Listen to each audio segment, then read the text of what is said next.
Hey everybody, it's Dr. Dave Coyce, and I have some insights about how the Lord Jesus could be at work in your life, even if there's misunderstanding.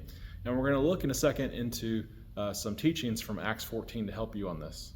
God lets you go through some kind of hardship, you go make an adjustment, a training, go somewhere, you come back stronger and have an impact. And then what happens at that point? You can reach even more people.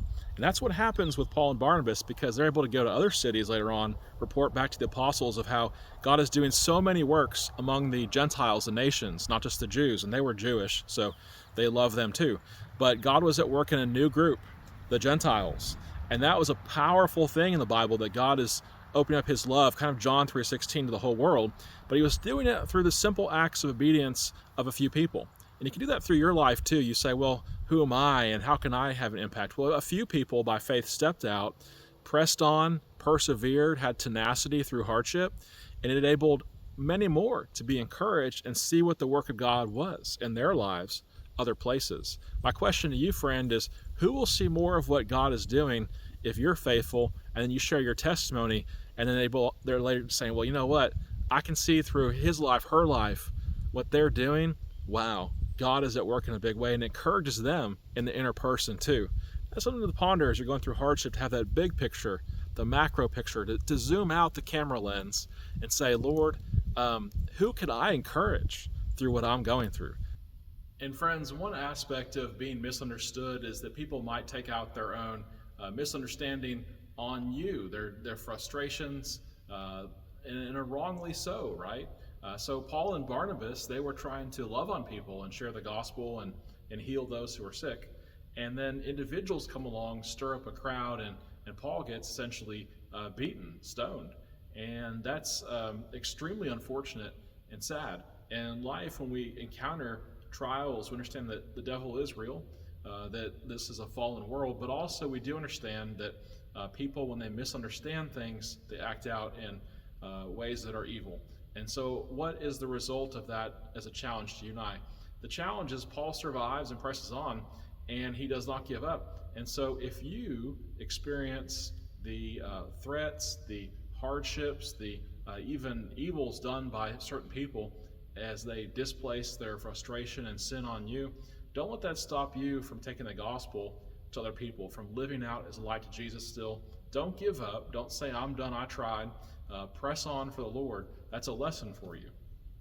So friends, here's something else to think about when you're going through hardships. So they move on to another place. They do some great wonders and miracles there at that time and place in the changed covenant that was going on in Lystra and some nearby cities as a testimony to God. And God could use you as a time and a place as a testimony unto him from that change. But something else interesting to think about, God might allow you to experience a hardship there in order to even go back to what you were doing originally.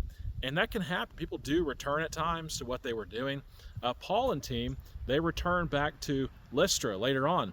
Even though they had left there, they returned to there. That was an area at the time that had a lot of Roman veterans who retired, so to speak, there and were living there. And Paul later on, with the letter to the Galatians in their Bible book, says that he wore the wounds, the injuries of Christ, because there he had been persecuted. But later on, it gave him a platform to connect people who had been through much in their life and had fought for a cause, for a kingdom. And now he speaks of the higher kingdom in Jesus when he's writing the letter of Galatians to that area, that region. And he's able to speak into their situation. So God could bring you back stronger, more powerful, more able to speak into the situation where you were because of, for a time, stepping away from that and then coming back to it. So think about that. Could God be preparing you for even greater ministry where you're at later on after a time of a break or a training or some kind of seminar somewhere else or some kind of change like that where he brings you back stronger than you were before? Could be something that God's up to in your life, allowing the temporary hardship. Think about that. Is that God has something next planned for you. And you can be in a time and a place where it's not super comfortable.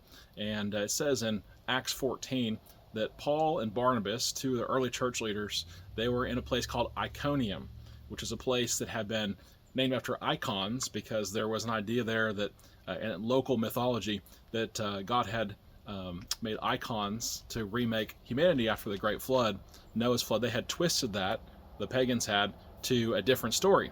But Paul and Barnabas bring the truth of the gospel of Jesus Christ, and even you could say the truth of Noah, and they speak it there for a while, and they're allowed to be there, it says, quote, a long time. Now think about that. That means that they had a purpose there, and not everything was perfect there, but many believed. And there's a positive thing where you're currently at, but God could be providing you for something better, because where they go next to Lystra, it actually turns out that they're going to do a great work there for a man who'd been born lame, was unable to walk, and he's able to get freedom and to believe because they go to the next place. And so just know that God can do great things through you in the next step, and sometimes he's preparing you and getting the things ready for that.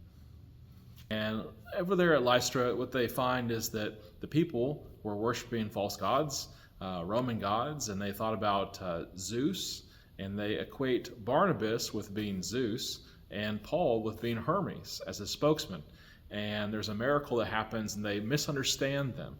What I want you to take from this today is that people could misunderstand you, and it's not simply misunderstanding, that there's spiritual warfare in the background. And of course, Satan would love for someone like Paul or Barnabas to be mislabeled, misunderstood by crowds and those who could otherwise trust in Jesus or benefit from God's blessings as they walk with Christ, and yet they don't because of misunderstanding. It says in the Old Testament, Deuteronomy, that there are actually demons that are behind idols. And so the mislabeling of Paul and Barnabas as this Hermes and Zeus duo is not just simply information. So when you encounter difficult situations, think about it to yourself. Could Satan be trying to discourage me or others through misunderstandings? And how can I pray, be a prayer warrior, realizing more is going on than just the words? Paul and Barnabas restrain those people from doing some sinful things, idolatrous things, to honor them. And sometimes you might be so misunderstood that people totally try and misuse your witness. But don't let that discourage you. May that bless you and encourage you today. I hope this video is a blessing to you. God bless.